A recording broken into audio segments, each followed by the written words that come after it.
क्यों लो हो गया था सबका बीपी? फतवा की खबर सुनने के बाद भी क्यों नहीं रुके विवेक? क्यों खुश नहीं है उदय फिल्म की सक्सेस से? विवेक अग्निहोत्री की film the Kashmir files box office पर पैसे के साथ साथ देश भर में सुर्खियां भी खूब बटोर रही हैं। राजनीतिक गलियारों से लेकर मीडिया, सोशल मीडिया में इस पर जबरदस्त चर्चा भी हो रही है। फिल्म की कहानी और पटकथा तो देखने वालों को झकझोरती रही है, उसकी सिनेमेटोग्राफी और एडिटिंग पर भी बातचीत हो रही है। फिल्म के director of photographer DOP Uday Singh Mohite हैं। उदय सिंह का विवेक अग्निहोत्री संग ये तीसरा काम है। उदय बताते हैं, मैं विवेक के साथ तीसरी बार जुड़ा हूँ, उनके साथ अच्छी ट्यूनिंग है। जब मुझे विवेक ने इस फिल्म की कहानी सुनाई तो मैं भी काफी शॉक हो गया था। मुझे पता ही नहीं था कि ऐसा भी कुछ हुआ है। उस वक्त तो मैं स्कूल में था, न कभी इसी तरह की खबर सुनी थी। रिसर्च मटेरियल और डॉक्यूमेंट्री देखी तो काफी शर्म आई थी कि हमें कैसे इसका अंदाजा नहीं है।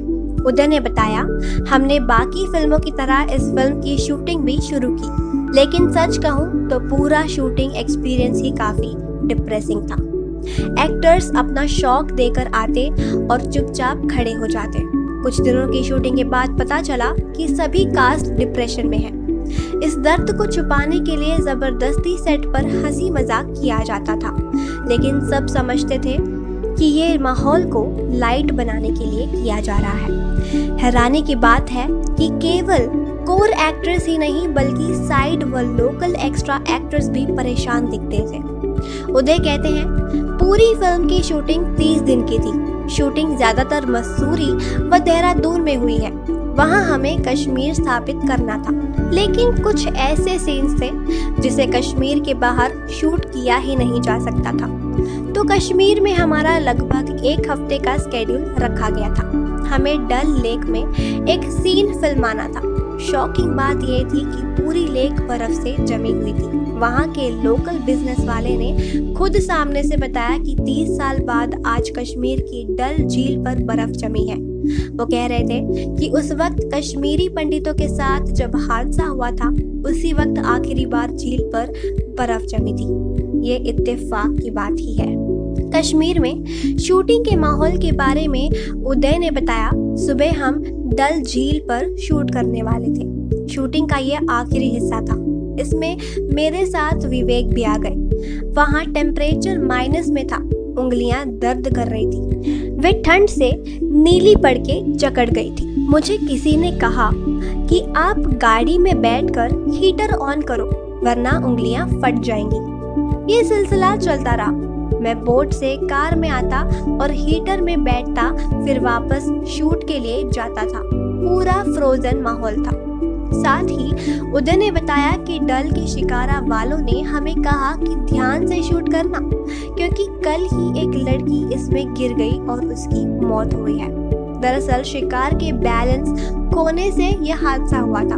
हम तो यहाँ शिकार पर कैमरा सेटअप लेकर बैठे थे। सेफ्टी के लिए स्टीम बोट भी था, लेकिन डर तो लग रहा था। लोकल वालों ने भी उस वक्त काफी मदद की। हालांकि पैशन के सामने आपका डर हट जाता है। तो मुझे परफेक्ट शॉट के बाद ही शिकार से निकलना था। इस 1 हफ्ते के दौरान फतवे की भी खबरें आई थी, लेकिन विवेक ने ये सब चीजें हम तक आने नहीं दी, ताकि क्रिएटिव चीजों पर इसका कोई बुरा असर नहीं पड़े। फिल्म के सबसे चर्चित सीन के बारे में उदय बताते हैं कि एक्ट्रेस का वो आरी वाला सीन पूरे प्रोडक्शन के लिए काफी टफ था। आप कई बार टेक्निकल चैलेंजेस को हैंडल कर लेते हैं, लेकिन इमोशंस पर किसी का कंट्रोल नहीं होता है। हमें सुबह से पता था कि ये सीन टफ होने वाला है, फिर भी हमने इसकी लाइट शुरुआत कर दी थी। मिलिट्री के पुलिस स्टेशन आने तक हम नॉर्मल थे, लेकिन जब आरी वाला सीन हुआ तो पैकअप के बाद भी सन्नाटा पसरा रहा था। शायद ही किसी ने खाना खाया होगा। भाषा का तो बुरा हाल था। उसका ब्लड प्रेशर लो हो गया था। वो तो पूरी तरह डिप्रेशन में नजर आ रही थी। फिल्म को मिली तारीफ से कैसा लग रहा है, इस सवाल पर उदय मिर्शिद प्रतिक्रिया करते हैं। वो कहते हैं कि प्रोडक्शन वालों के काम को सराहना मिले तो बड़ी खुशी होती है। खासकर हम नाम के लिए ही काम करते हैं। लेकिन पहली बार जब कोई आकर कहता है कि कश्मीर फाइल्स में तुम्हारा काम लाजवाब रहा है तो पता नहीं, सुनकर अच्छा नहीं लगता है। इमोशंस बहुत ही मिक्स हैं। मैं बहुत कंफ्यूज्ड हो जाता हूँ कि इन तारीफों पर कैसे रिएक्ट करूँ। मैं इस फिल्म के बाद अच्छा फिल्म नहीं कर पा रहा हूँ। शायद फिल्म में दिखाया गया दर्द इतना ज़्यादा हो गया है कि इसके इमोशन ओवरशैडो हो गए। आपको उदय की बातों से क्या लगता है? क्या किसी ऐसे मुद्दे पर फिल्म बनाना वाकई काफ़ी खतरनाक है? आप हमें ये कमेंट सेक्शन पर ज़रूर बताएं। हम फिर मिलेंगे एक नई वीडियो के साथ। तब तक खुश रहें और सेफ रहें।